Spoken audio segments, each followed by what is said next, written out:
I was just getting started on this video and someone who'd viewed the others said, "Have you actually defined a disaster, Terry?" That's a fair point. So here's a summary of the latest UN version of the definition. You'll recognise some of the words in it if you've watched the previous videos.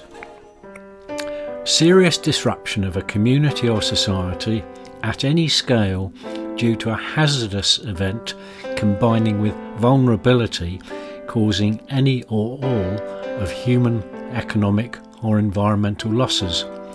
It could be sudden or long term, and it might be sufficiently big to need outside help. The full definition's on page 12 in the book, but you can spot ideas we've talked about already. It's not the hazard on its own, it's that combined with vulnerability which create the risk of disaster. It could be big or small, it could be slow or quick, it might or might not demand outside help. So let's see how that plays out, taking the example of a major disaster in Central America. Hurricane Mitch happened over 2 decades ago, so we can look at the history that led up to it and the history that followed. I worked there with some NGOs gathering together their learning from the event, so that gave me some insight into the wider story. Mitch swept across Central America over 3 days in October 1998, its eye slow moving, dumping huge amounts of rainwater.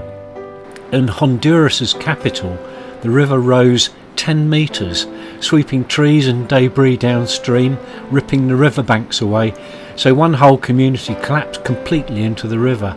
About 3/4 of the bridges in the country were destroyed, nearly 11,000 people died, and in neighbouring Nicaragua the deluge filled the crater of extinct La Casita volcano until its side sheared away, releasing a torrent of water and sludge which swept through the lowland villages, instantly burying and killing 2,000 people. Mitch was huge, powerful and devastating, but what I learnt was that this disaster didn't take place over days, but decades. The whole country was originally carpeted in rainforest, which captured and controlled the rainstorms, but as far back as 1930, big banana producers and other large farming combines were methodically ripping out much of the forest.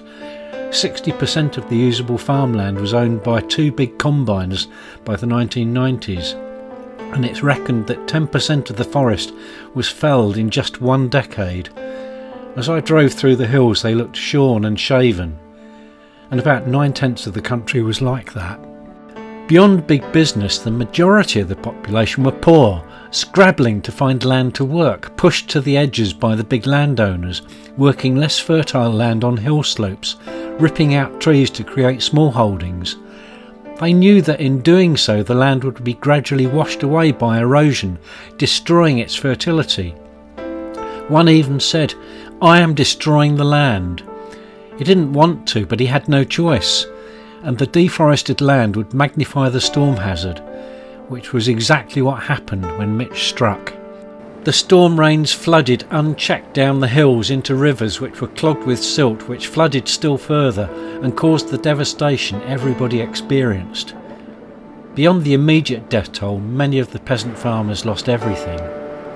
Only one corner of the country was left intact.